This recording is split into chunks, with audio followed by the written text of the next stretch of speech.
In this video, I'm going to show you how to clean and maintain your K&N air filter.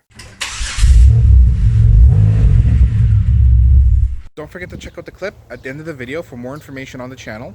And in case you don't get a chance to, let me know your feelings. Share it on the video. That means liking, disliking, commenting, and subscribing. Let me know what you think, and that also helps the channel grow too.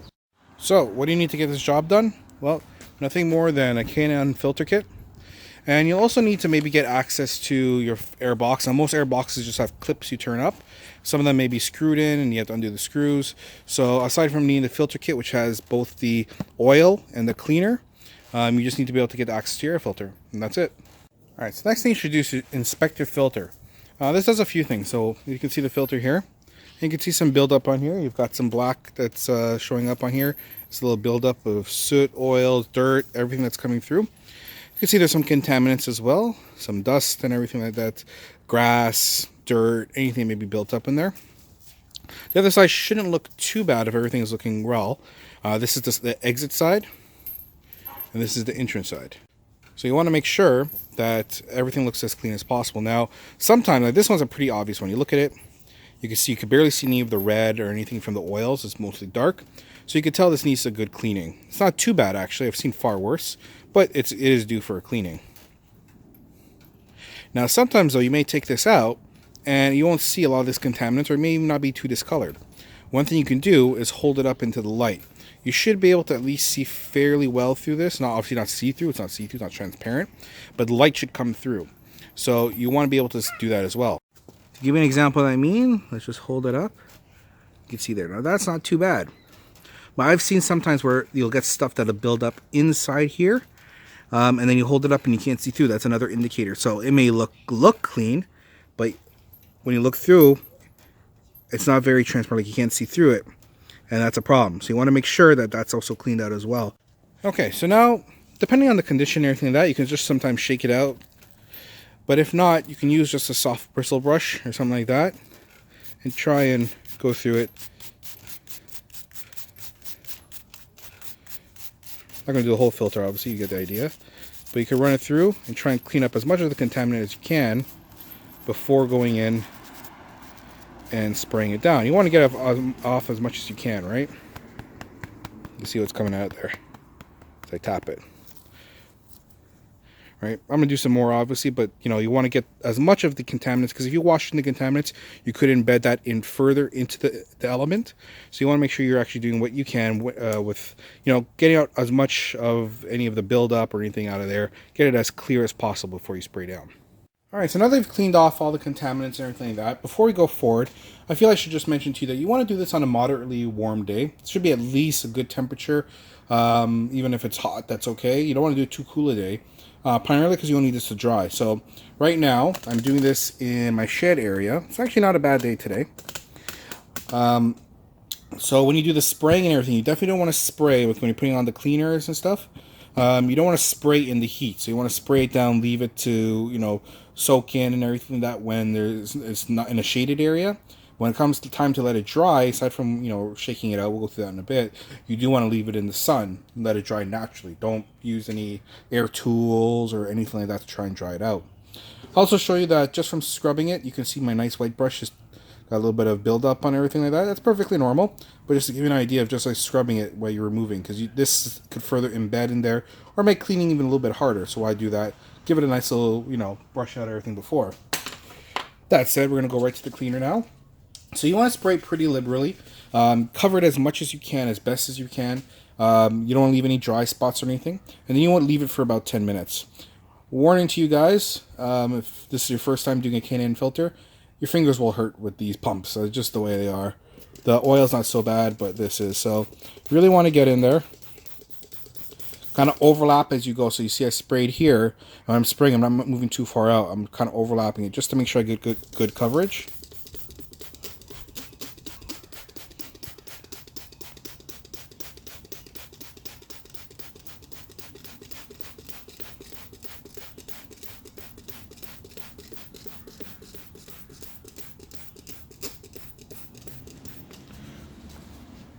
Open it up, release some of the pressure. Part of it's as you're sucking the air out, sucking everything out, the nozzle becomes harder.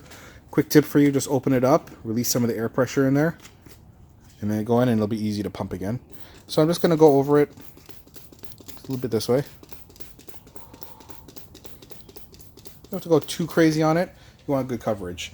If you notice for whatever reason, let's just say you've got carbon buildup that's coming in and it's back feeding through your intake. Well, first, aside from you having an issue with the carbon buildup and whatever that's going on there, if you're seeing that happen, you can give here a spray as well, but it's not completely necessary.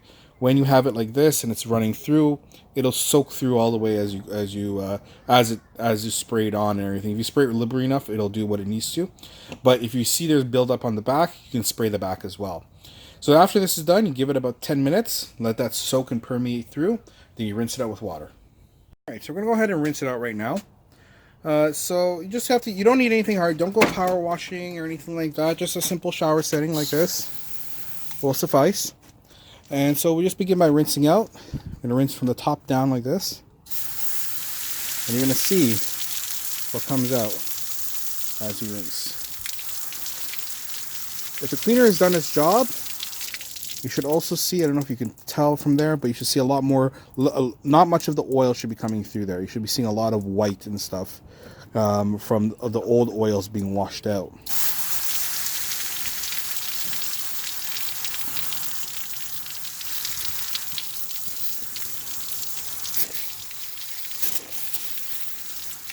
All right, then we'll turn that around. We'll also get here too.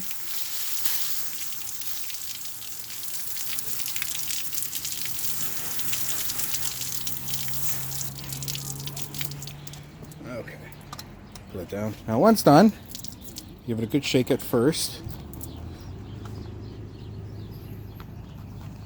And inspect and see. So if there is a little bit of oils or leftover or anything, that's not too bad. It's not a big deal. What you want to do and make sure though, is you're looking to see like any of these, for example, you see there's a little bit of black left over here. Not too much, just a little bit of residue. It doesn't even come off on your fingers. But if you want, you can go ahead and touch it up now. It's not a good idea if you feel like, okay, I missed a couple spots or anything has happened. Go ahead and spray a little more cleaners. Leave it for about 10 minutes to soak into those areas. Some areas maybe have more buildup than others. Then rinse that out and just repeat until you got to the way you want it. Then once done, you go and give it a good shake, right?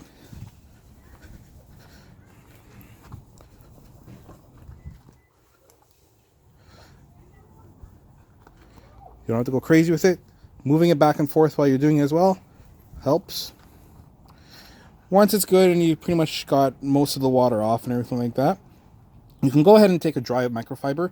Don't clean the element, but you can just kind of dab it.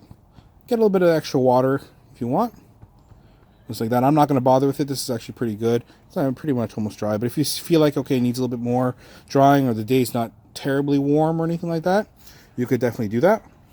Then I normally just take, actually right on the stone over there actually, I'll take like a microfiber cloth, lay it there, and I'll just lay this on top and let it dry out. Now there's not too much sun right now, but the temperature is actually very mild, so it shouldn't take too long to dry.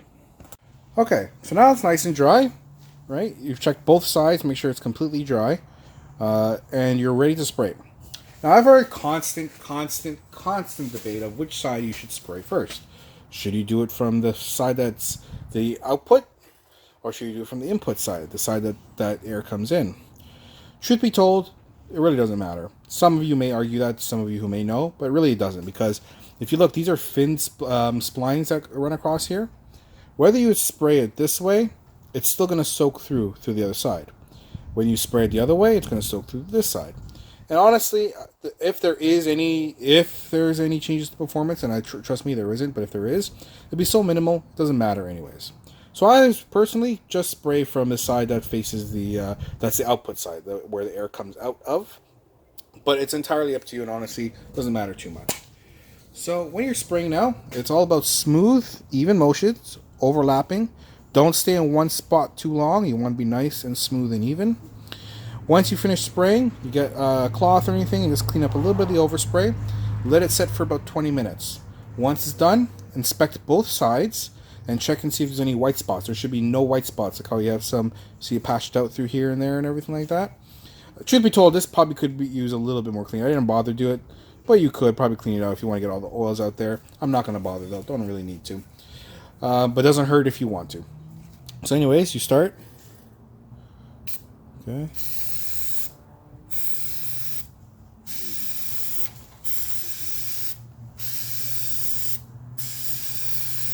No circular motions, no up and down motions along the splines. I'm going to do a quick check.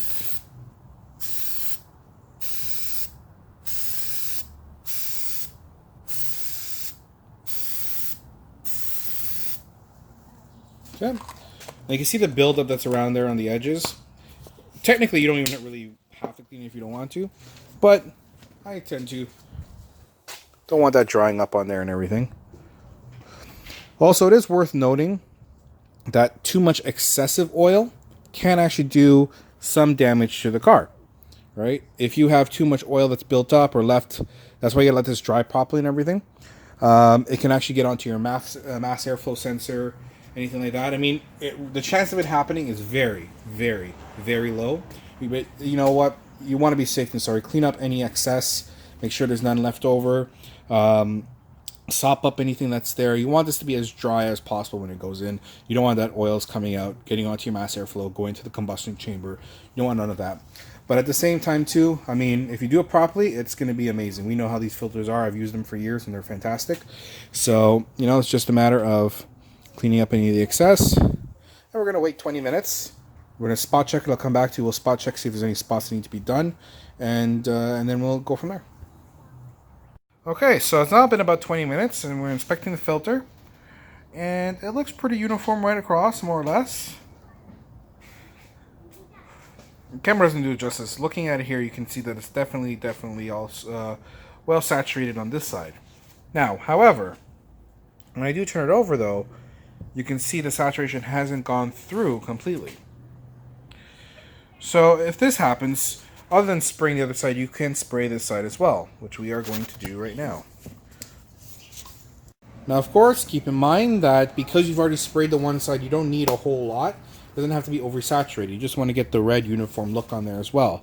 So, same thing as before. Test spray.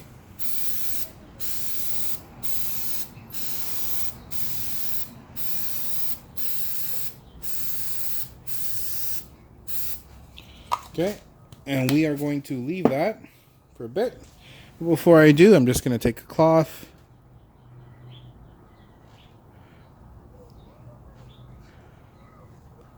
Clean up any excess, any and all, get rid of it.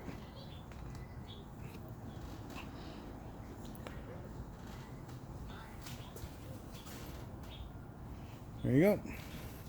And again, you leave it for about 15 minutes or so. You don't have to leave it quite as long. Leave it for a bit, let it soak and permeate through, do a final inspection, and then you're good to go. I think really that's all I need to show you from here. I mean, you've already seen what it looks like. When this goes through, it'll be perfect. Goes into your car once it's dry. Make sure it's completely dry. So that it, you don't get any fluid or anything coming off, going into the throttle body, going onto into your air intake, going on your mass airflow sensor. You don't want none of that. So you want to make sure it's good and dry or anything like that. Make sure it's dry to the touch. Right now, if you look at it, because I just sprayed it, you see some fluid on there. So you want to make sure that that doesn't happen. Aside from that, then you're good to go and you're all set. And that's pretty much the entirety of cleaning your K&N air filter. Now the YouTube stuff. I always love a great feedback.